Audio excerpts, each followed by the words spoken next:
The unrelenting push of commercial projects for Meghan Markle continues at pace.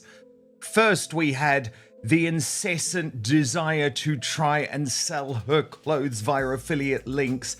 Now, Meghan's girl talk, which sounds as natural, which sounds as engaging as listening to some sort of AI bot pretend to be a human being. But we do now have the first look at the rip-off podcast, Confessions of a Female Founder. Our royal mastermind, Angela Levin, is here to listen in. And I promise you, if this is the best I've got, I shudder to think how bad this series is going to be. Listen.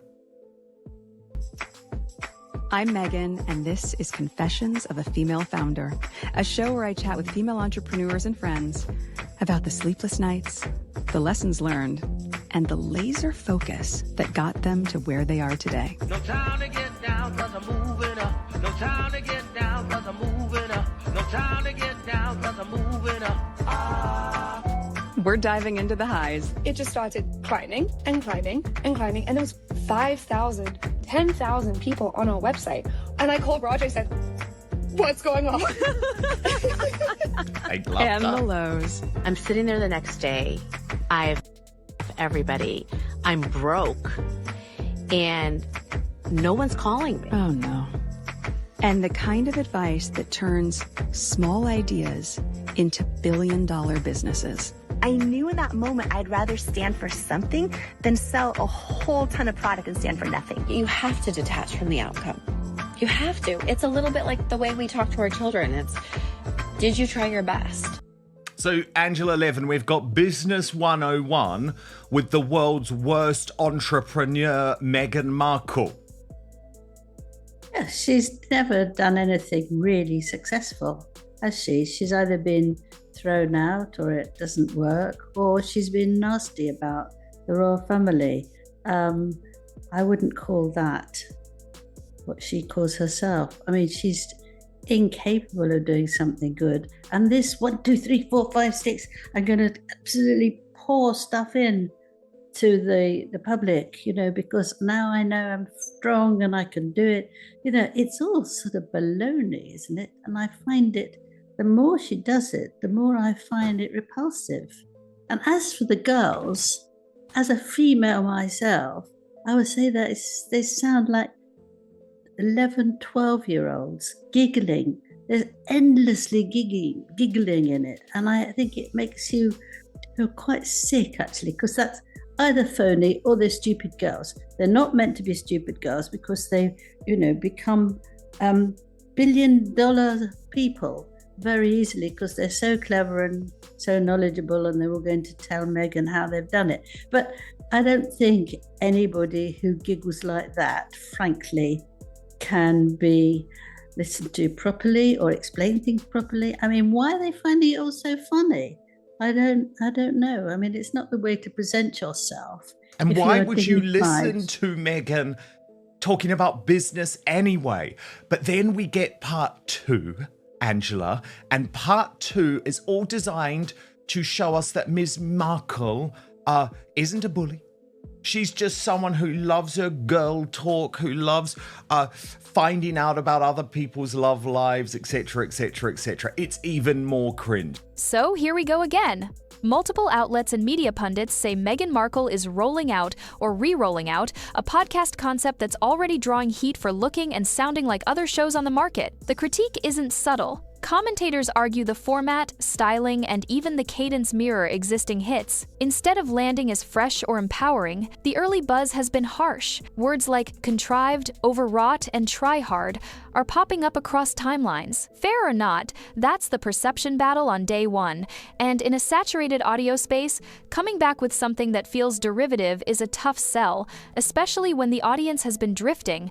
And that's meant to be a little outtake, Angela, which I have absolutely no doubt was scripted and planned and added in because the producers thought, goodness me, we have to try and find a way to humanize this woman.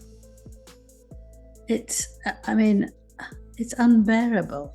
This is the first time I've heard it, and it's unbearable. I don't know how anybody who's supposed to be intelligent and talkative and even kind can sort of giggle like that. Oh, girl talk. What is girl talk? I mean, I can't stand that. I mean, what's a girl talk? Talking about your bras and talking about boyfriends and giggle, giggle, giggle. I mean, she's 34 now. I don't see, 44 now. I don't see that she should still be giggling about having a boyfriend or something else, someone else having a boyfriend. What's so funny about that? It's not funny at all. People should be able to talk to men in a sort of reasonable way and not come home giggling non-stop. I mean, it is just awful, awful. Angela, what's really interesting to me about this too, from an industry point of view, as you can imagine, I know quite a lot about this independent media world, about podcasts, and this is basically doing what people were doing about 5 years ago. It's very lazy. She hasn't even bothered to do the podcast on video. And the reality is most people now, most consumers now expect to be able to see the people who are podcasting, just like we're doing here. And again, there's a certain arrogance about this, and I predict a big flop on the way. It doesn't sound interesting. You can't see her. It's very dated. It's very stilted. I struggle to see who this is aimed at. Do we know who the people are? Do you know who the people are? No, so they still haven't even announced who the people she's interviewing is. I mean, she keeps talking about the two founders of Lemonada, and yes, they are women, but I certainly couldn't pick up any very, very famous voices in there, for example, Angela. I mean, we know that Gwyneth Paltrow hasn't taken part. We'll come to her later. We know that Serena Williams hasn't taken part. We know that Beyonce hasn't taken part. We know Kamala Harris hasn't taken part. We know Oprah Winfrey hasn't taken part. I mean, all of these people who used to be in her circle, who were actual stars and genuine female founders, have turned her down. This is a D-list cast. Yes, I agree with you. You can't actually have it without knowing the person's names and looking at them, because just to hear giggles, various levels, you're not interested in that. How can you make a judgment?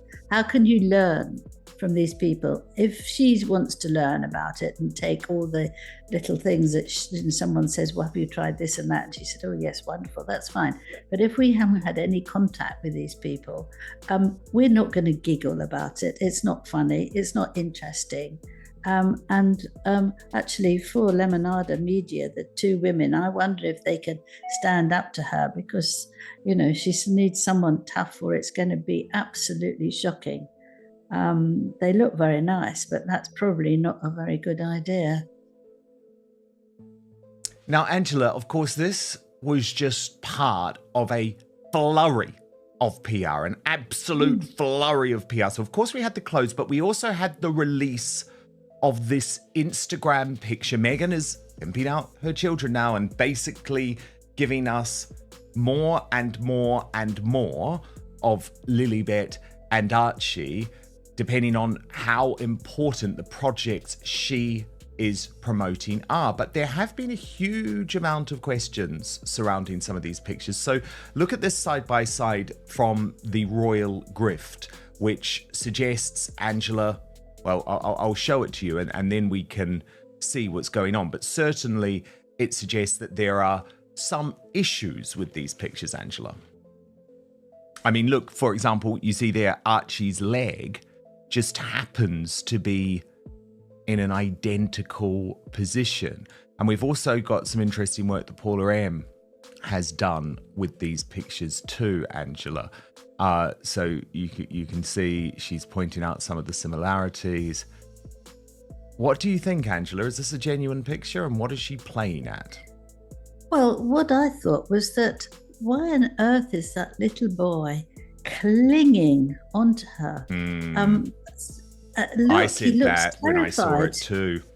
he looks and his face is right in her blouse. Now, why would he want to do that?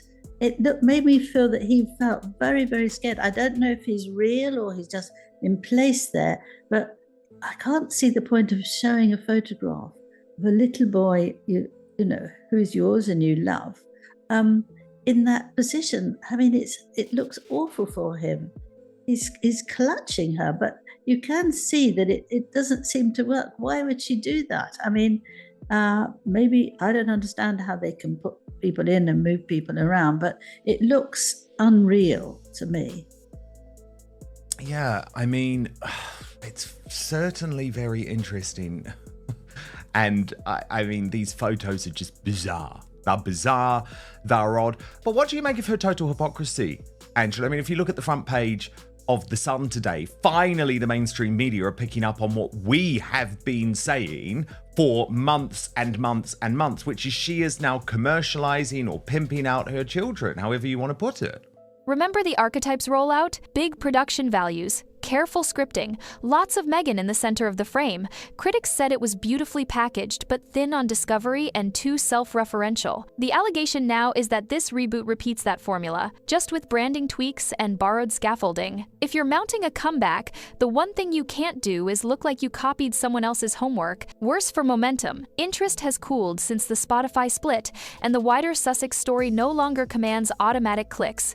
If this is the same dish plated a different way, the audience may simply pass. Yes, absolutely. And the royal family won't be keen on that. What she can do, let's say, she can be with them, she can sell if she's not cashing in on Royal Line. But if she's using her full title, Meghan Duchess of Sussex, she can't do those things. And I think for Harry, it's the one thing he wants. We've discussed this before, that he doesn't want his children shown. So for a little boy to be absolutely pushed into her is frightening for him.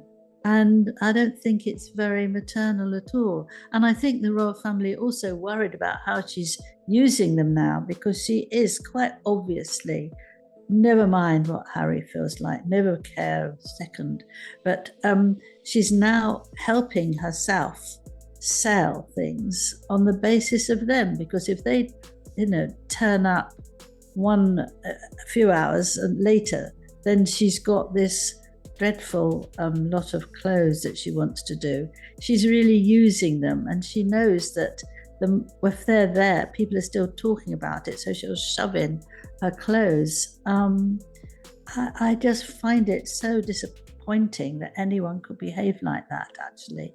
And you just wonder whether she wants to show off that she's so strong and powerful and hates the royal family as much as she did when she left in 2020, and she's going to prove it to them.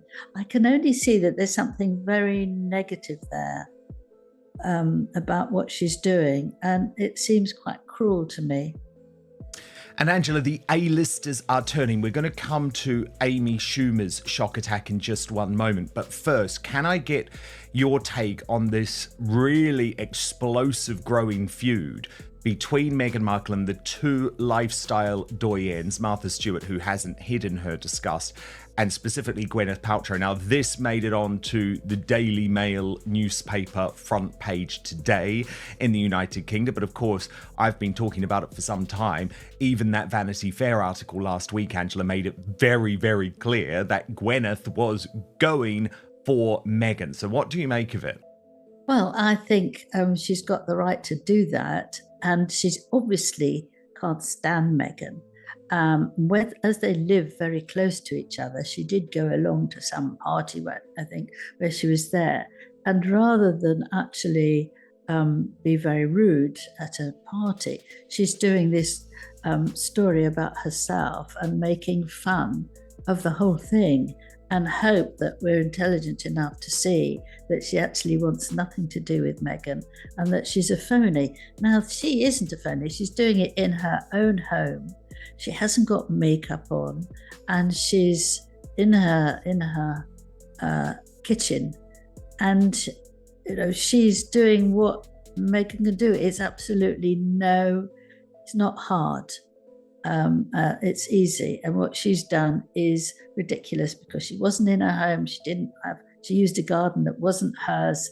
She used all sorts of ridiculous ideas that weren't really ideas. They're little bits and pieces like all those sprinkles, which nearly drove you mad all over the place. And her views, well, the views are lovely, but that doesn't make her lovely. Angela, the thing I think is so crazy, right? So if we think back to the fact that she's launching this Confessions of a Female Founder podcast today.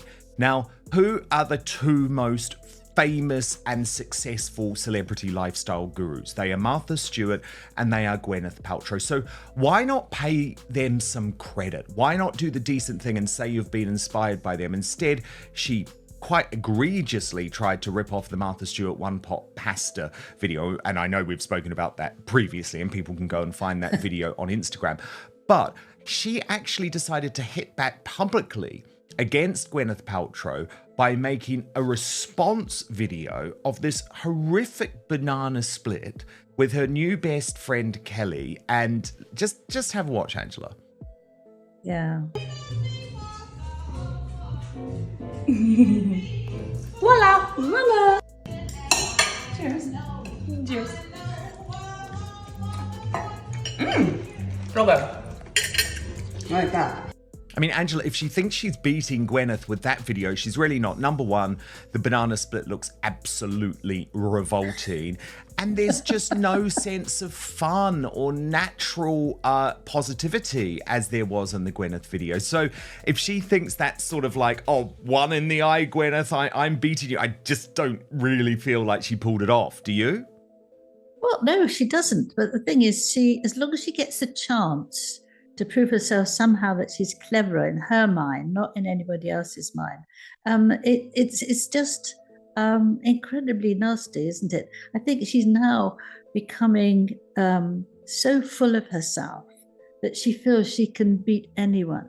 She's winning the race to destroy the royal family, I'm sure, in her mind. And anybody who doesn't like her and thinks she is the most wonderful girl in the world, woman in the world, she's going to slap them down.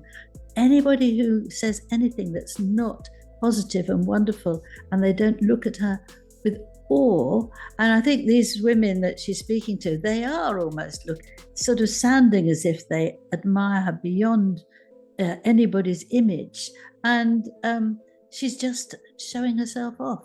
I think she's quite ill at the minute. It just makes no sense to behave like that. Complicating the launch is a new flashpoint, a recent photo of Archie that surfaced alongside promo buzz. Context is murky, but some commentators say he looks uncomfortable and argue the timing feels strategic, suggesting Meghan is again leaning on her children to soften the brand. That's a serious charge, and to be fair, celebrities share family photos all the time. The difference here is the rhythm. Roll out a project, cue a personal image, reap the halo. Critics call that a pattern, supporters call it just life online. Either way, kids deserve a buffer. When minors become part of the marketing narrative, even inadvertently, audiences get wary, and so do brands. No, and then what about that she's doing? And what about this Instagram video, which I think we can have a look at, Angela, of the birds? And again, this was in response to the fact that she wasn't with Prince Harry or the children in the Instagram video with Gwyneth Paltrow. So she posts this and says, flying into the week with my family. Thanks to my H for capturing this. Yeah, well, she calls Harry H now. A lot of people think that that's awful, but that doesn't necessarily bother me at all.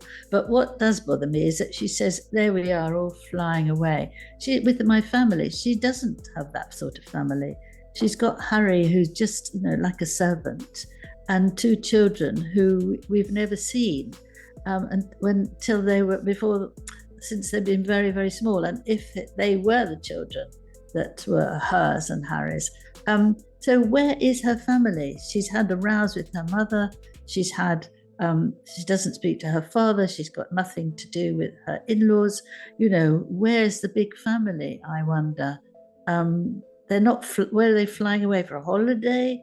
I mean, is she going to another country? I mean, it's just all nonsense. It's picked up put out in a minute, isn't it? It's not thought through, and you have to say, hang on. It's like drinking too much. You just down another one and another one and another one, and you just say, calm down. Just don't do so much because it's getting everybody's nerves. I find it getting on my nerves quite a while ago, and those balloons get on my nerves. Where are the children? All the adults want the balloons? I don't think so. She's just sort of doing things that of desperation, I think, actually. I can't understand it otherwise, because if you want people to enjoy it, and by the way, with her clothes, you can't get them yet. What's she doing? Why is she putting up the food and the clothes and everything else that nobody can actually buy yet? There'll be something else going on in a few weeks, and it's nonsense. I can't understand it from a sane discussion and a sane behaviour. It just seems very, very odd. Now, Angela, I mentioned Amy Schumer, and look at this Daily Mail headline. Amy Schumer mocks Meghan Markle for using Sussex as her surname as she becomes the latest US star to take a swipe at the Duchess after pan Netflix cookery show. Again, this one really shocked me because Amy Schumer is part of the woke Hollywood elite. And I thought, did she really do that? But I mean, watch the video for yourself, and my view is she most certainly did. But I'm having a really good experience with it, and I wanted to keep it real with you about that. And so MIDI Health, I liked it so much. I had such a good experience. I invested in the company, and that's all I have to say.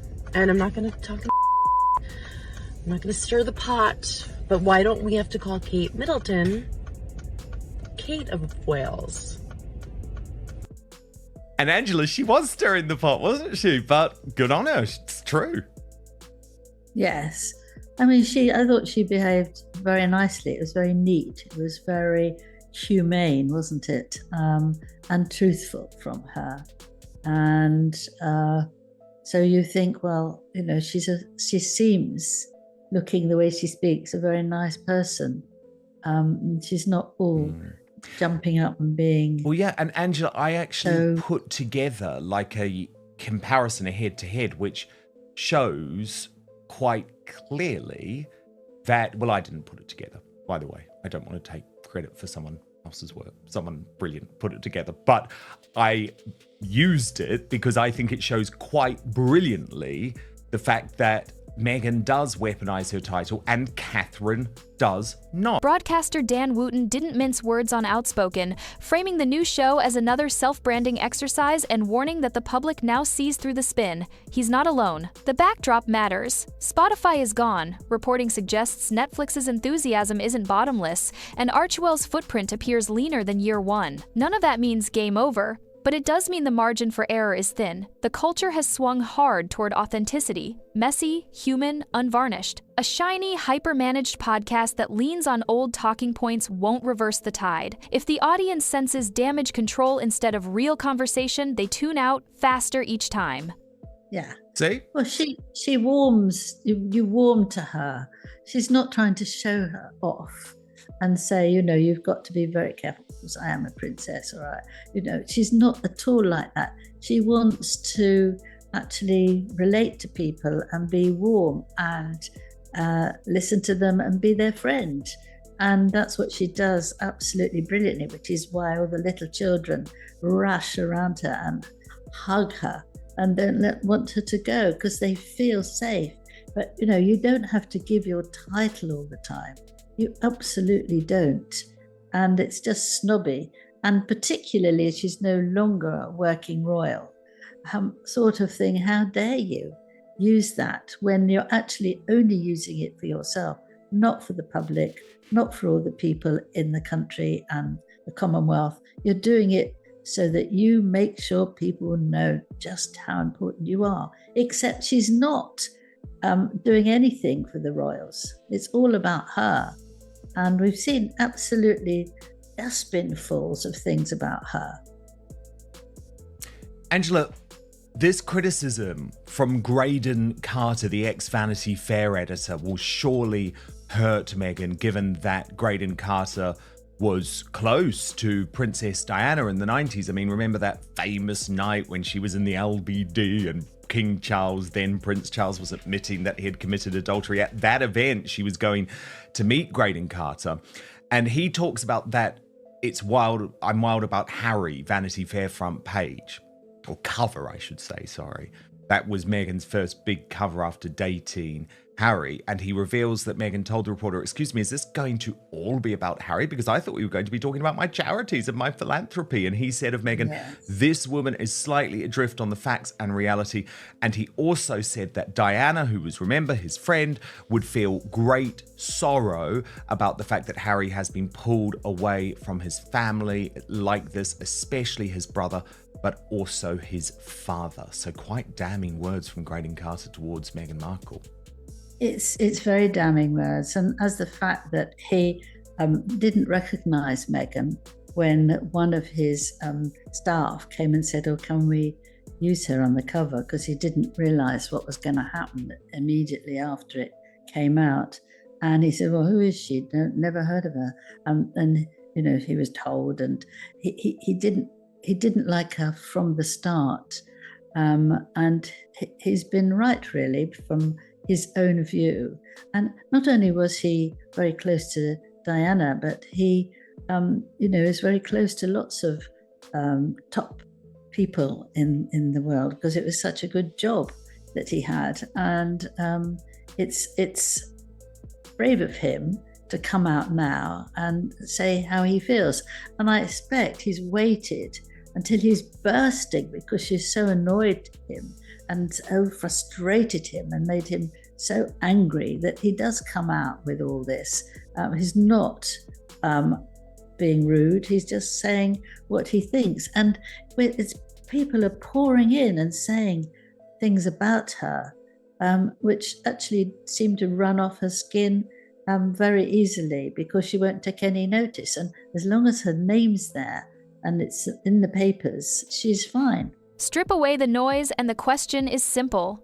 Is this a reinvention or a rehash? If Meghan wants the narrative back, originality has to lead. New guests, tougher questions, fewer platitudes, and clear distance from anyone else's blueprint. And yes, leave the kids out of the campaign.